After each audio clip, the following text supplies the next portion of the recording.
오. 1506년 음력 11월 6일로 돌아갔습니다. 이때는 어떤 일이 있었습니까? 네, 이미 눈치채신 분들도 계시겠지만 3주 전부터 좀 더 다양한 이야기를 하기 위해서 오늘의 역사를 이번 주의 역사로 소개를 해드리고 있거든요.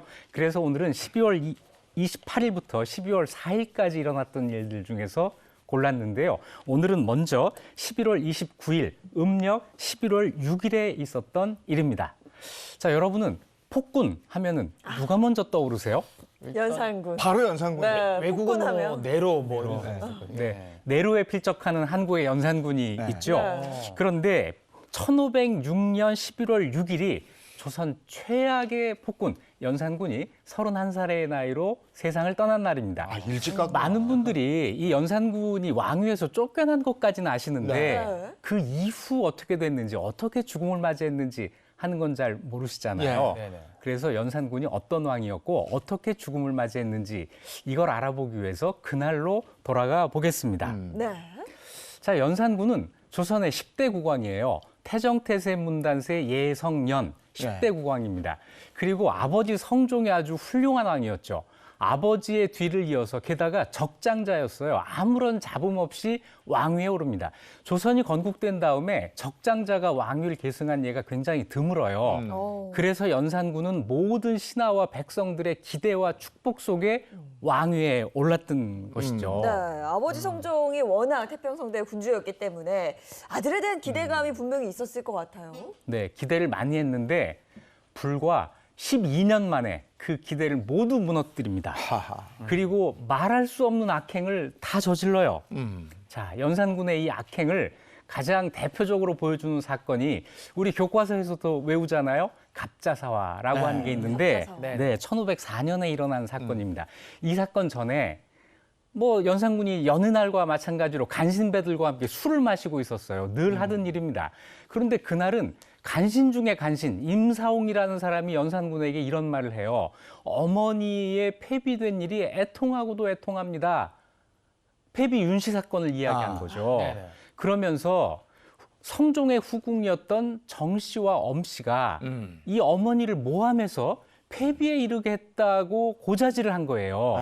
자, 이러면서부터 연산군이 이제 발끈한 거죠. 그러면 연산군은 그 전까지만 해도 뭐 어머니는 그냥 이렇게 돌아가신 거 정도만 알고 계셨던 거예요, 그러면? 어릴 때는 그렇게 알고 있었는데 왕이 된 다음에는 자료를 다 보게 되니까 모든 사실을 알게 됩니다. 그래서 연산군이 이 폐비된 윤 씨 어머니를 복권시키겠다고 막 나섰는데 신하들이 다 반대해요. 그거는 선왕의 뜻에 어긋나는 것입니다. 그런데도 연산군이 신하들의 반대를 무릅쓰고 자기가 할 일을 하는데 그러면서 이 신하들한테 어떤 악감정이 생긴 거죠. 이 사람들이 나를 반대하다니 언젠가 내가 손을 봐줄 거야. 이렇게 생각을 하고 있다가 임사홍의 이 고자질이 빌미가 돼서 커다란 사건이 벌어져요.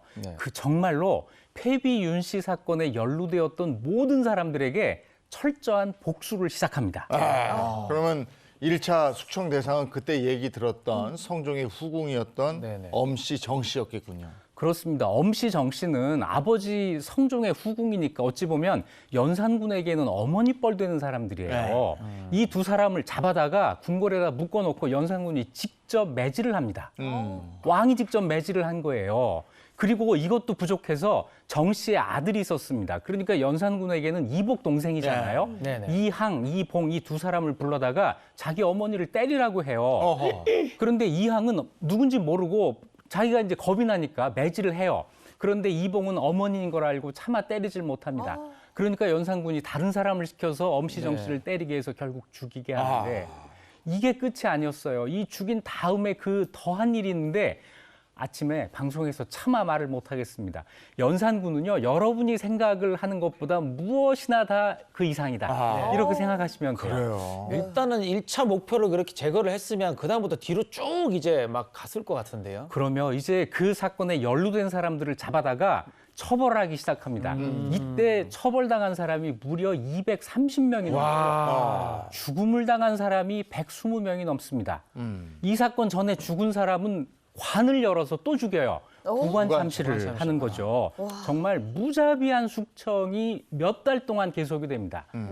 많은 분들이 연산군은 본래 안 그랬는데 어머니의 이 억울한 죽음 때문에 성정이 삐뚤어지게 됐다라고 하지만 아니에요. 연산군의 이 행동은 그렇게 동정할 수 있는 게 아니었습니다. 네. 그러니까요. 어머니의 복수라고 하기에는 그 선을 넘었죠. 너무 잔인했고.